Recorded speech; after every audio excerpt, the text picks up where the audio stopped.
ልባችሁ መሸከም ከሚችለው በላይ ሰክሰስፉል መሆን አትችሉ። ልባችሁ ከሚችለው በላይ ታዋቂ መሆን አትችሉ። ተጽዕኖ ፈጣሪ መሆን አትችሉ። ውጤታማ መሆን አትችሉ። እግዚአብሔር ደግሞ የሚሰራው በብራችሁ ሳይሆን በልባችሁ ነው። እግዚአብሔር የሚሰራው በእውቀታችሁ ሳይሆን በልባችሁ ነው። እግዚአብሔር የሚሰራው በገንዘባችሁ ሳይሆን በልባችሁ ነው። ወደ ልባችሁ የምታስገቡት ነገር ከልባችሁ የምታወጡትን ነገር ይወስነዋል።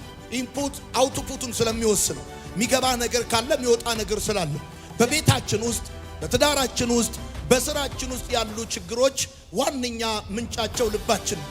ስለዚህ ችግራችንን መፈታት ያለበት ልባችን ነው። ልባችሁ የህይወታችሁ ማዕከል ነው። ልባችሁ የበረከታችሁ ማዕከል ነው። ልባችሁ የእድገታችሁ ማዕከል ነው። የስኬታችሁ ማዕከል ነው።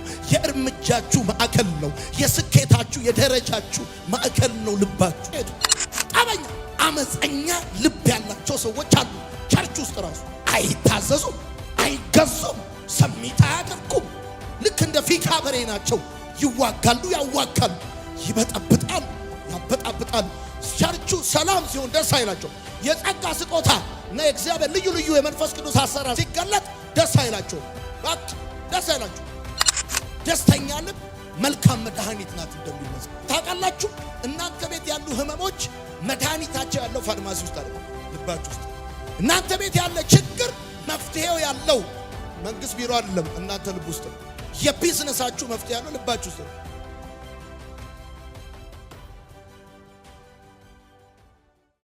ክፉ ነገር ወደ ልባችሁ እንዳይገባ በጣም መጠንቀቅ አለባችሁ። ምክንያቱም ወደ ውጭ የሚወጣው ወደ ውስጣችሁ እንዲገባ ከፈቀዳችሁት ስለሆነ ሰው ከውስጡ የሚያወጣው ወደ ልቡ እንዲገባ ከፈቀደው ስለሆነ ምክንያቱም የእግዚአብሔር ቃል ልብን ሲናገር እንደዚህ ይላል፣ መዝገብ ነው ይለዋል። መልካም ነገር ከመልካም ልብ ከመልካም መዝገብ ይወጣል እንደሚል እግዚአብሔር ቃል ወደ ህይወታችሁ ወደ ልባችሁ ስለሚገባው ነገር ስለ ልባችሁ እንድትጠነቀቁ እግዚአብሔር ዛሬ ስለ ልባችሁ ልብ እንድትሉ ይፈልጋል። ልብ እንድትሉ ይፈልጋል። እኛ በጣም የምንጨነቀው ስለ ውጫዊ ጉዳያችን ነው። ከውጭ ስላለው ሰው ስለሚያየው ጉዳያችን በጣም ነው የምንጨነቀው። ስለምንለብሰው፣ ስለምንነዳው፣ ስለምንኖርበት ስንወጣና ስንገባ በሰዎች ዘንድ ትኩረት ስለሚያገኘው ነገር በጣም ነው የምናስበው። ስለ ልባችን ማሰብ ካቆምን ቆይተናል። ስለ ልባችን መጨነቅ ካቆምን፣ ስለ ልባችን መጠንቀቅ ካቆምን በጣም ቆይተናል። ከልባችን ይልቅ ስለ ብርጭቋችን፣ ከልባችን ይልቅ ስለ ቴሌቪዥናችን፣ ከልባችን ይልቅ ስለ ጥፍራችን፣ ስለ ዲምፕላችን፣ ስለ አፍንጫችን፣ ስለ ጆሮአችን፣ ስለ ጸጉራችን በጣም የሚያሳስበን ነገር ቢኖር እሱ ነው። እንደውም ብዙዎቻችሁ ሴቶች ራሳችሁ ፊታችሁን ስለምትቀቧቸው ጉዳዮች በጣም ሴንሲቲቭ ናችሁ። በጣም ሴንሲቲቭ ናችሁ። ጸጉራችሁን ስለምትቀበሉት አንዳንዱ የምትቀቡት ነገር ጸጉር ይነቃቅላል፣ ፊት ያበላሻል፣ ብጉር ያወጣል። የሆነ ነገር በጣም ነው የምትጨነቁትና የምትጠነቀቁት። እንደው ዝም ብላችሁ አይደለም የምትቀቡት። በጣም አስባችሁ ሁለት ሶስት ጊዜ ደጋግማችሁ ምናምን ነው የምትጠቀሙት። እና በጣም አሁን ሰው የሚጨነቀው ስለ ውጫዊ ጉዳዩ ነው፣ ስለ ልቡ አይደለም የሚጨነቀው። ወዳጆቼ ወደ ልባችሁ የምታስገቡት ነገር ከልባችሁ የምታወጡትን ነገር ይወስነዋል።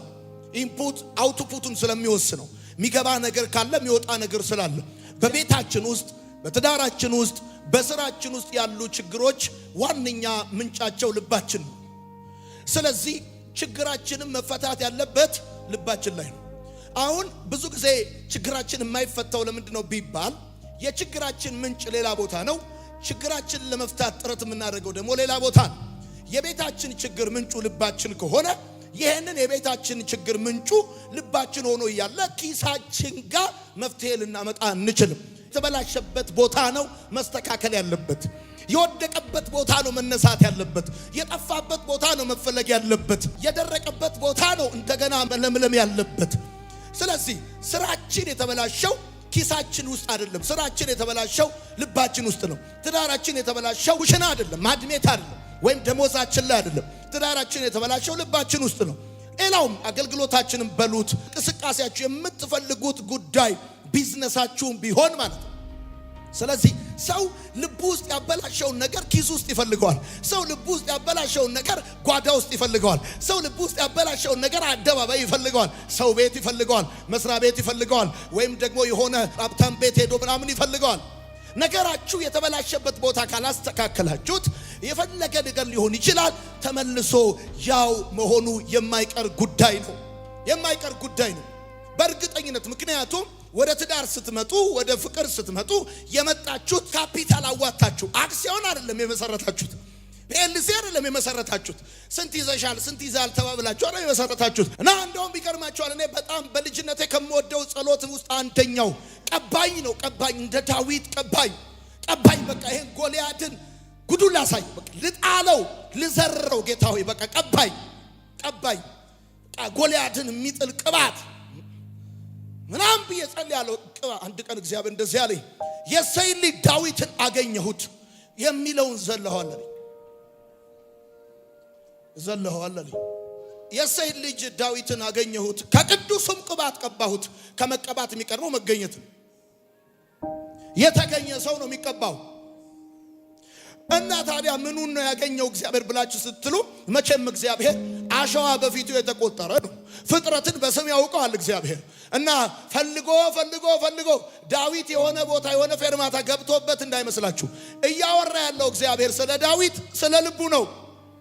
እንደ ልቤ የሆነውን የእሴይን ልጅ ዳዊትን አገኘሁት እንደ ልቤ የሆነውን እና ስለዚህ አሁን ቀባሁት አለ እግዚአብሔር። እግዚአብሔር የሚወድለት የዳዊትን ልቡን ነው። በጣም የሚገርም ነውና የእግዚአብሔር ቃል ሲናገር እንደዚህ ይላል ጠላቱን በምቹ ስፍራ አግኝቶ በሰላም የሚሸኛል።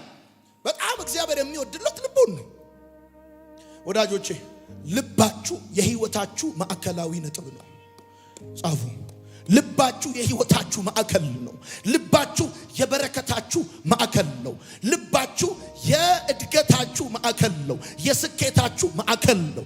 የእርምጃችሁ ማዕከል ነው። የስኬታችሁ የደረጃችሁ ማዕከል ነው። ልባችሁ የስኬታችሁ ሴንትራል ፖይንት ልባችሁ፣ የበረከታችሁ ማዕከል ዋና ነጥብ ልባችሁ ነው። ኪሳችሁ አይደለም። የእድገታችሁ ወሳኙ ቦታ ልባችሁ ነው። የህይወታችሁ ቁልፉ ቦታ ቢዝነሳችሁ አይደለም። የህይወታችሁ ወሳኙ ቦታ፣ የአገልግሎታችሁ መሰረታዊው ቦታ ልባችሁ ነው። ልብ የሚባለው ነገር የህይወት ዋና ማዕከል ነው። ዋና ጉዳይ ነው። ወዳጆቼ የአንድ ህንፃ መሰረት የህንፃውን ቁመት እንደሚወስን የሰው ልብ የሰውን እድገት ይወስናል። ፎቅ ደስ ስላለ አይደለም ወደ ላይ የምትደረድረው፣ ብር እንዳለ አይደለም የምትደረድረው። ፎቅ ቁመቱ ወደ ላይ የሚወሰነው ወደ ታች ፎቁ ባለው መሰረት ነው። የአንድ ህንፃ መሰረት የፎቁን ቁመት እንደሚወስነው የአንድ ሰው ልብ እድገቱን ይወስነዋል፣ ስኬቱን ይወስነዋል፣ ውጤቱን ይወስነዋል፣ በረከቱን ይወስነዋል። ልባችሁ መሸከም ከሚችለው በላይ ሰክሰስፉል መሆን አትችሉ። ልባችሁ ከሚችለው በላይ ታዋቂ መሆን አትችሉ። ተጽዕኖ ፈጣሪ መሆን አትችሉ። ውጤታማ መሆን አትችሉ። እግዚአብሔር ደግሞ የሚሰራው በብራችሁ ሳይሆን በልባችሁ ነው። እግዚአብሔር የሚሰራው በእውቀታችሁ ሳይሆን በልባችሁ ነው። እግዚአብሔር የሚሰራው በገንዘባችሁ ሳይሆን በልባችሁ ነው። እግዚአብሔር በጭንቅላታችሁ አይደለም የሚሰራው። እሱ ከእውቀት ጎሉ አያቅ። የእውቀት ሁሉ የጥበብ ሁሉ ባለቤት እግዚአብሔር የሚሰራው በጭንቅላታችሁ አይደለም። ባይዘዌ በእግዚአብሔር ቤት ሰክሰስ የገንዘብ ውጤት፣ የጭንቅላት ውጤት፣ የጉልበት ውጤት አይደለም፣ የልብ ውጤት ነው። ይኸውልህ ትምህርትን አንብበህ ታመጣዋለህ፣ ልብን ግን አንብበህ አታመጣው። በጣም ቤዚክ ጉዳይ ለሰክሰስ ልብ ነው። የልብ ሁኔታ ሰክሰስ እንዲተርማይን ያደርገዋል። በረከት እንዲተርማይን ያደርገዋል።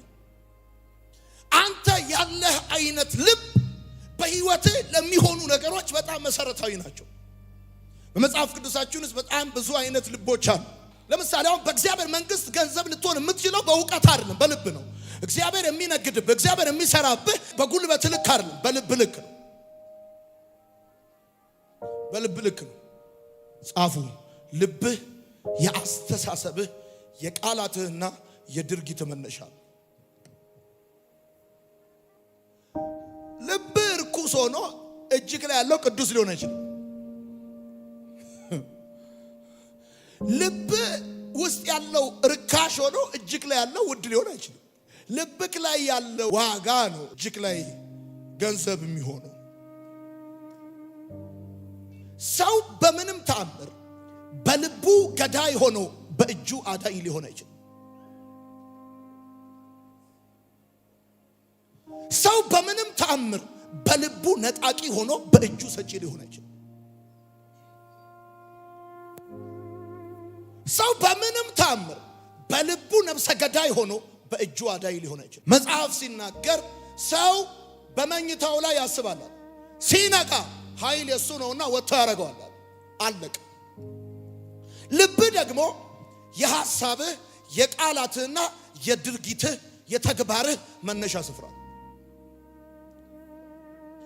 በልባችሁ ውስጥ ሌላ ማንም እንደሌለ እርግጠኛ ሁኑ።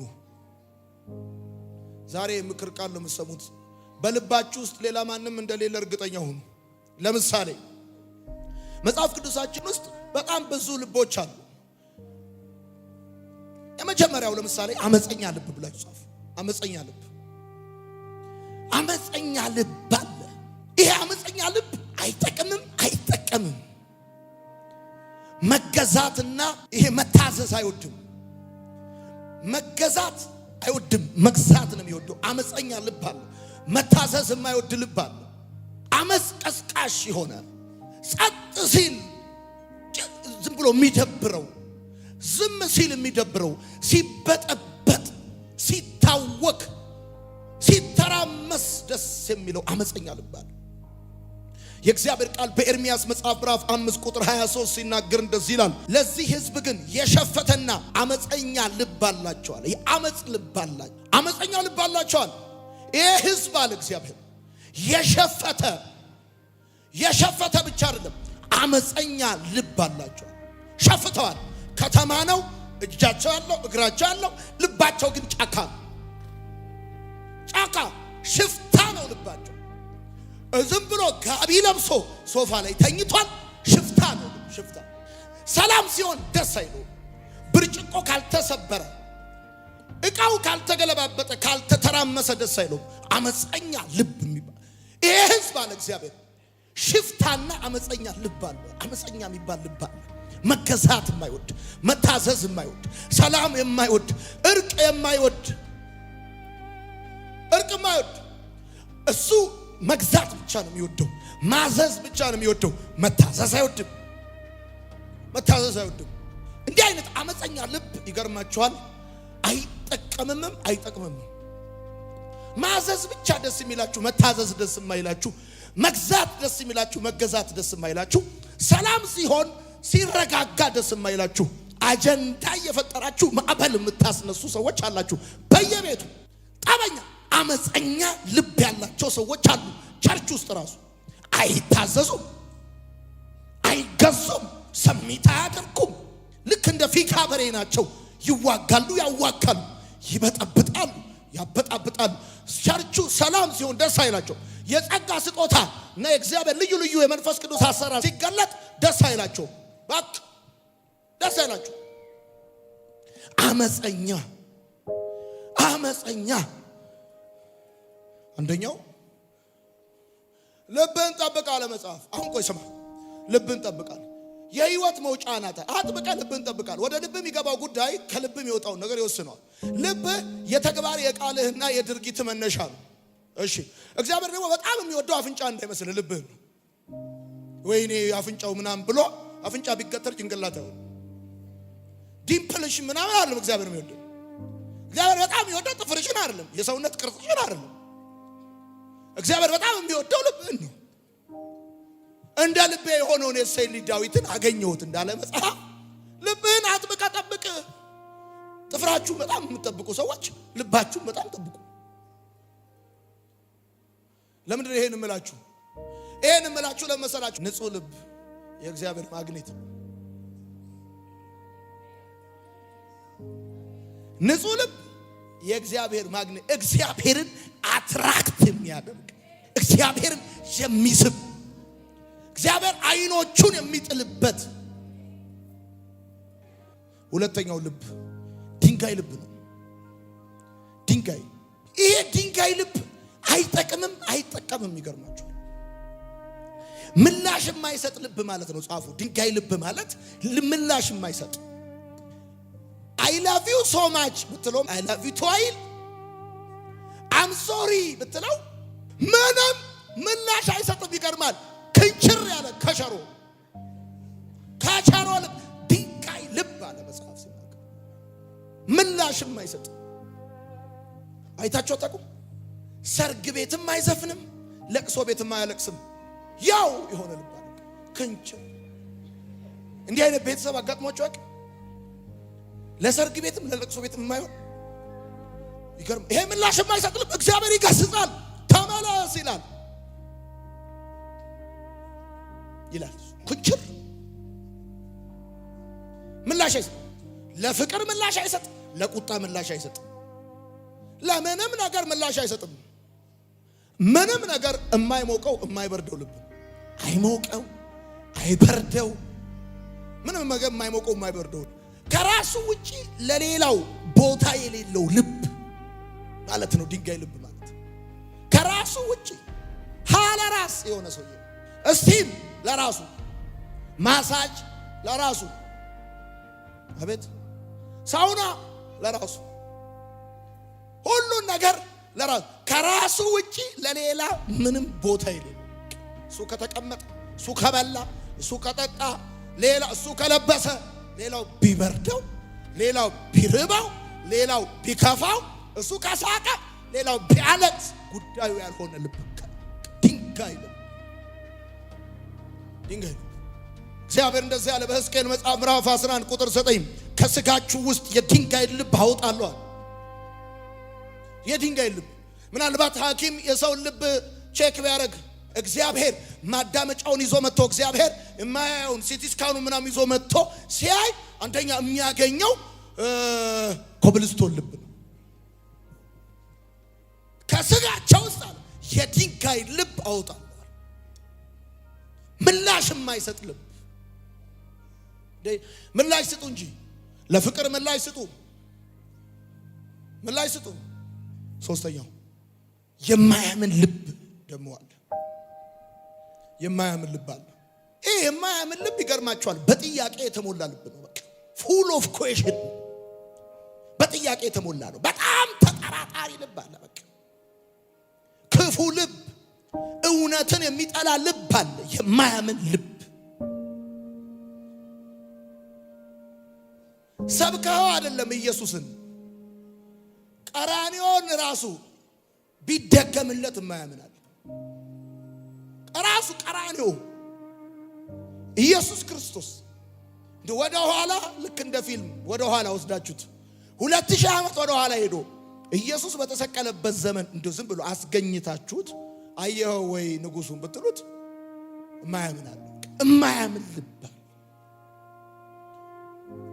ጥያቄ ብቻ ይሆነ ጥያቄ አያምንም። በጥያቄ የተሞላ ልብ፣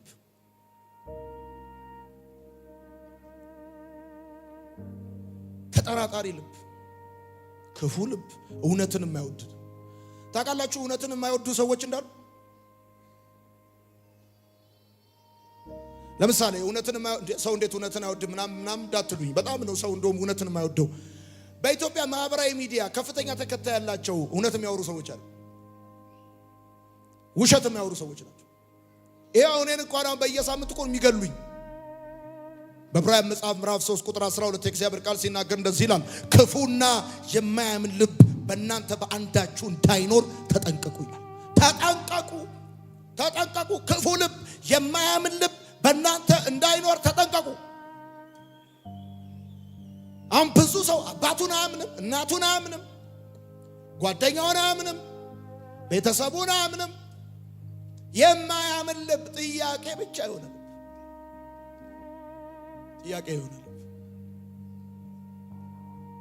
አራተኛ የአውሬ ልብ ደግሞ በዳንኤል መጽሐፍ ምዕራፍ 4 ቁጥር 16 የእግዚአብሔር ቃል ሲናገር እንደዚህ ይላል፣ ልቡም ከሰው ልብ ይለወጥ የአውሬም ልብ ይሰጠው ዘመንም ይለፍበት ይላል። 7 ዘመን ይለፍበት ይላል። 7 ዘመናት ይለፉበት። የአውሬ ልብ ተሰጠዋል። የአውሬ ልብ አለ። የአውሬ ልብ ምን አይነት ልብ ነው ካላችሁ ከሰው የማይገጥም ልብ ብላችሁ ከሰው የማይገጥም ሰው ቤተሰብ ሲሰበሰብ ጓዳ ነው የሚቀመጠው። እሱ ቤተሰብ ወደ ጓዳ ሲገባ እሱ ወደ ሳሎን ይወጣል። ምን ነው ኮንፈረንስ ካለ አይመጣም። ትምህርት ካለ ይቀራል። ችግር ካለና እድሩ ስብሰባ ጠርቷል ካለ ይመጣል። አይገጥምም። ስብሰባ አለ ከተባለ ይመጣል። አይገጥምም። ከቤተሰብ የማይገጥም ልብ፣ ከሰው የማይገጥም የአውሬ ልብ። የሚዘምር ልብ አለ፣ ደስተኛ ልብ።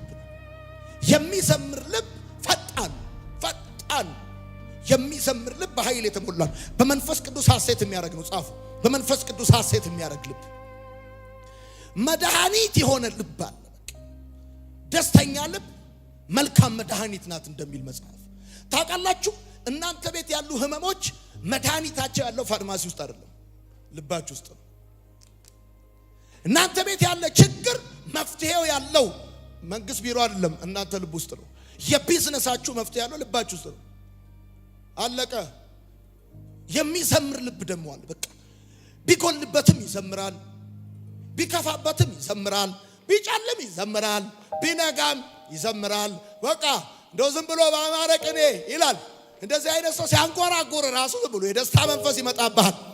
በቃ የሚዘምር ልብ ጌታ ምስክር። ዛሬ በጌታ በኢየሱስ ክርስቶስ ስም የመጀመሪያ በዚህ እሁድ ጠዋት እንደዚህ ነው የሚሆነው። ሳታውቁት የሚዘምር ልብ ከዚህ ጊዜ ጀምሮ ይሰጣችኋል። በደንብ አርጋችሁ እስቲ አሜን በሉ። የሚዘምር አይገርም? ጎሎበትም የሚዘምር ማታካቻ ሳይሳካም ይዘምራል። በጨለማ ይዘምራል። እስር ቤት ይዘምራል። ጳውሎስ የሚዘምር ልብ ስላለው ነው። እባክህ አፍንጫውን ተመቶ ከንፈሩ አብጦ አይኑ መልሶ ደም በደም ሆኖ ጨርቅ አድርገው ቀጥቅጠውት እጁ ላይ ሰንሰለት አስገብተው ከግንድ ጋር ጠርቀውት ሌሊት ላይ ይዘምራል። ይሄ ሰውዬ እባክህ የሚዘምር ልብ አለው። ሁኔታን ያለፈ ልብ አለው። ይገርማል። ዛሬ በጌታ በኢየሱስ ስም የሚዘምር ልብ ተደረገላችሁ። እግዚአብሔር የሚሰራው በብራችሁ አይደለም በልባችሁ ነው ብያችኋለሁ። ይሄ ከሚዘምር ልብ ጋር እግዚአብሔር ስራ መስራት ይችልበታል።